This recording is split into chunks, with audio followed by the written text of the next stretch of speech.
Business podcast, where we have conversations about building businesses with our mental and physical health in mind.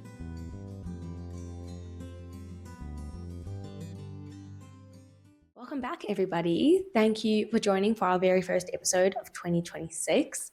I am excited and feeling refreshed and energized. I had a lovely December holiday, and like many of you, I'm sure, I've just come back with a lot of ideas and inspiration and motivation for growth plans and new ventures and changes. So I am raring to go, and I'm sure a lot of you feel the same way. I hope you had a wonderful December holiday. What did you get up to? Did you work? Did you rest? Did you socialize? I had quite a busy December holiday, actually. I was all over the place, all over South Africa, which was incredible and such a privilege. I spent a week down in Durban and the South Coast. I went to a wedding in the Midlands and saw a bunch of friends and family that I haven't seen in years. And I went to Kruger National Park and saw the Big Five. And then I was in the Berg with my family for Christmas. And I popped down to Cape Town as well for New Year's. So I was literally all over the country. So yeah, it really kind of filled my cup and made me feel really grateful for where we're living, and even just more motivated to have conversations about business and about business ownership and about growth and entrepreneurial ventures within the context of this country. So if you haven't joined before and this is your first time listening to the podcast, firstly, hi, thanks for being here. And secondly, I wanted to give a little quick update on what we do and why we have the conversations that we do. So essentially, I started this podcast because I became self-employed and a business owner of sorts. I'm kind of more self-employed than, an entrepreneur, but I am starting a second business this year.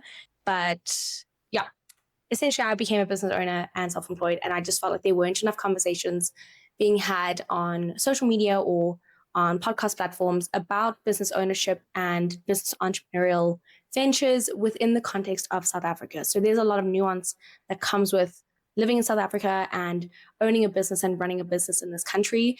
And there's a lot from a global perspective. So there's a lot of research and statistics on, mental health for business owners and mindfulness for entrepreneurs and things like that from an American market and a UK-based kind of research pool.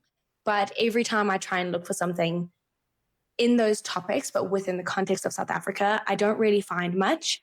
All the research comes back to, the UK, Australia, America kind of platform. So I felt like we needed more conversations about what it's like to run and own a business in South Africa while trying to protect our mental and physical health.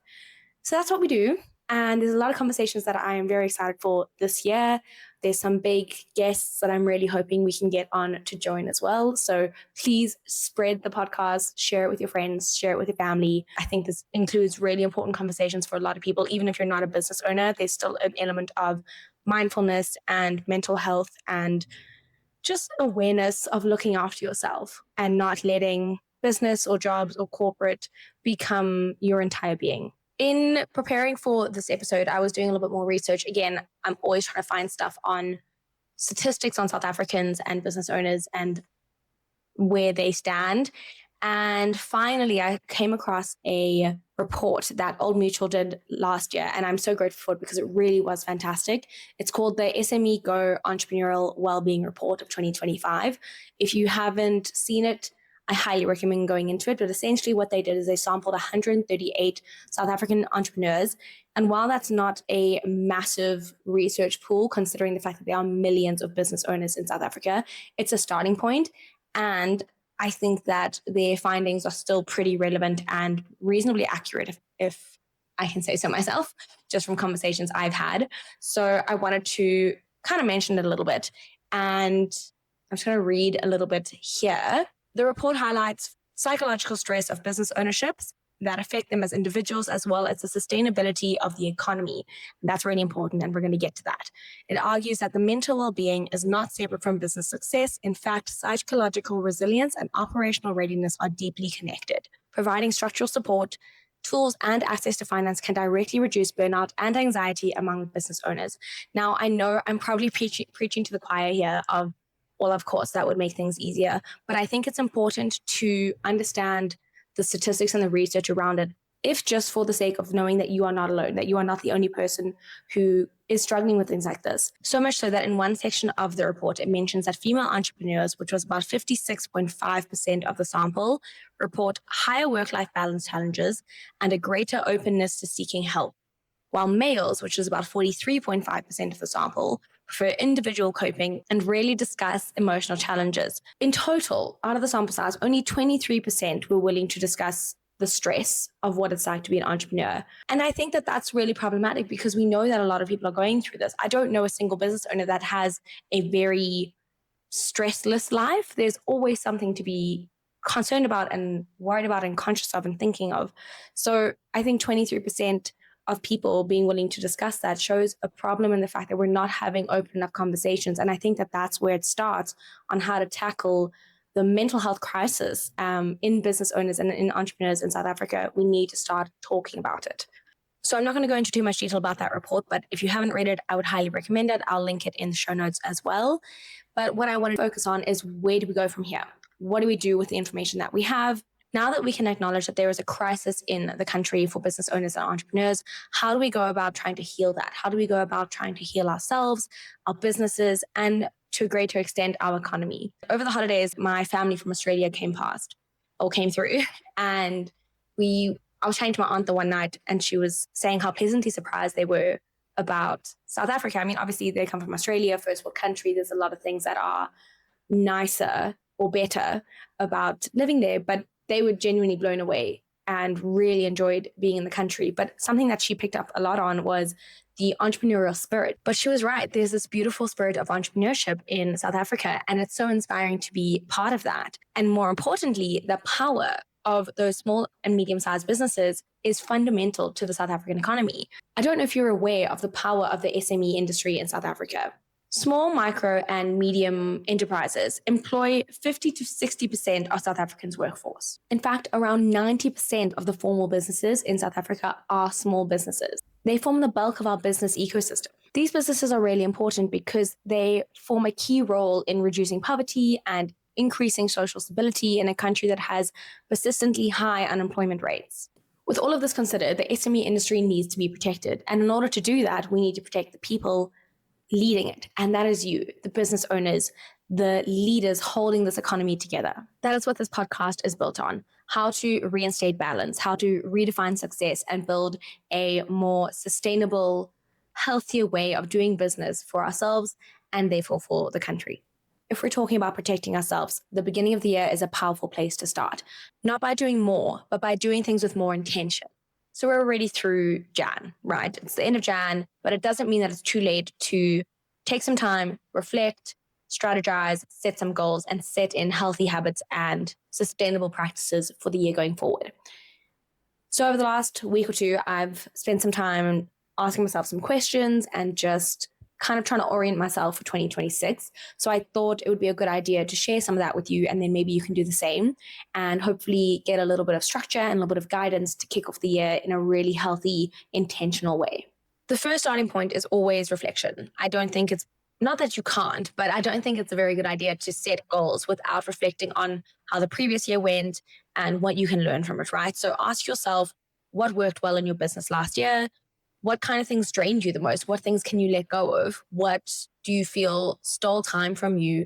And where would you rather put that time, from less of a business and more from a personal side, because you are your business and your energy does affect your business and the success of it? What added value to your life? What are the things that fueled you as a person, that enabled you to be a better leader and a better business owner? And how can you incorporate more of that into your life in 2026?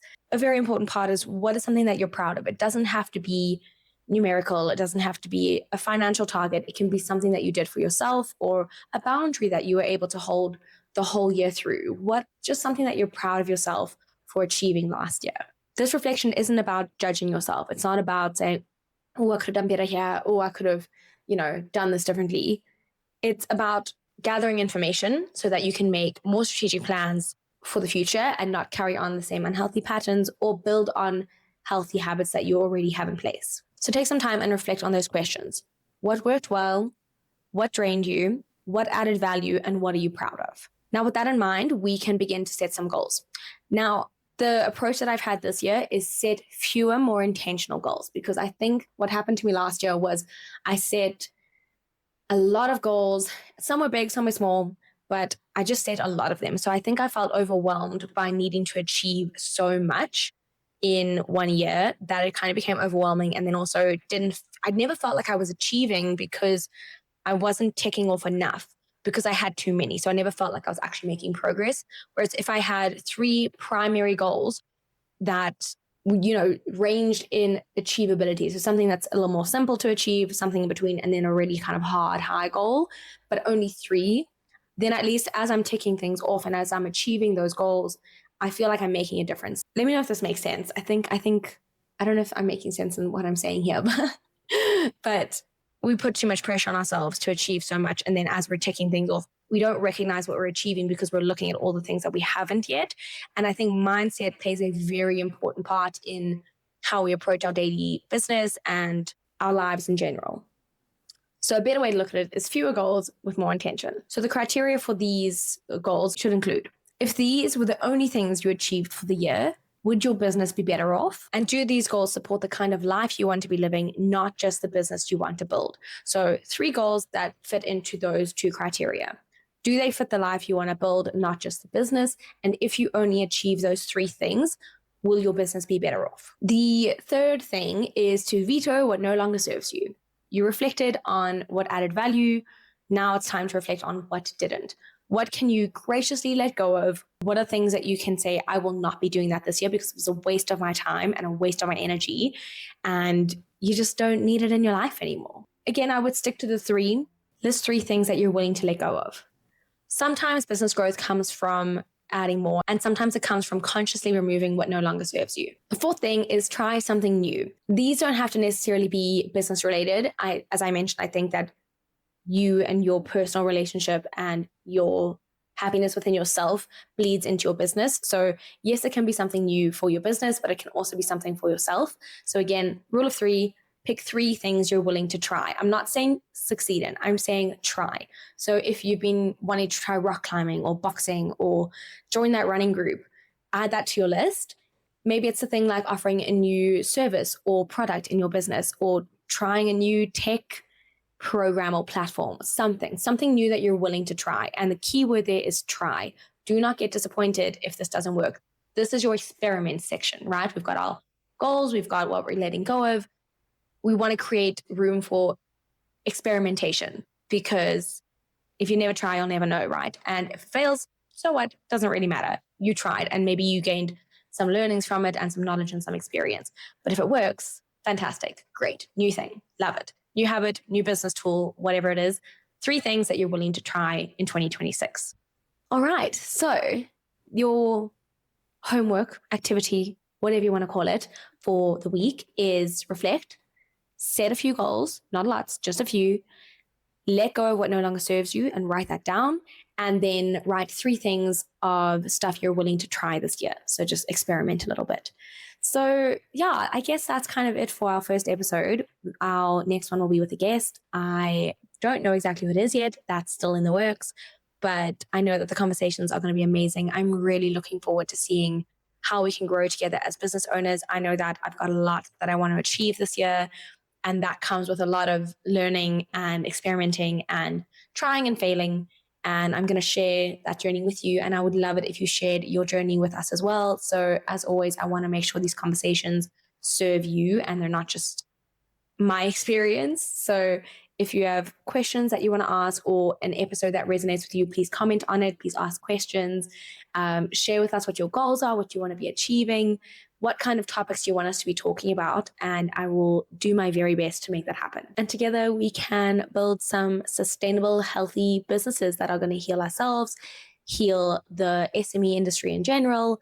I know we've got big goals here. Okay, let's start with just working on ourselves. But by doing that, hopefully we can make a difference in the entrepreneurial space in South Africa as well. Wouldn't that be cool? If this podcast could have a role in really just supporting the business owners of South Africa. That is my ultimate dream. I am super excited to see where this takes us. I will see you next time. Thank you for listening to the Mindful Business Podcast. If this resonates with you, please follow along, share it with a friend or a family member who you think could benefit from it. Leave a review, a comment, a question. I'd love to hear from you. What are you struggling with? What do you want to know about? Also, don't forget to take a break today. You're allowed to go at your own pace. See you next time.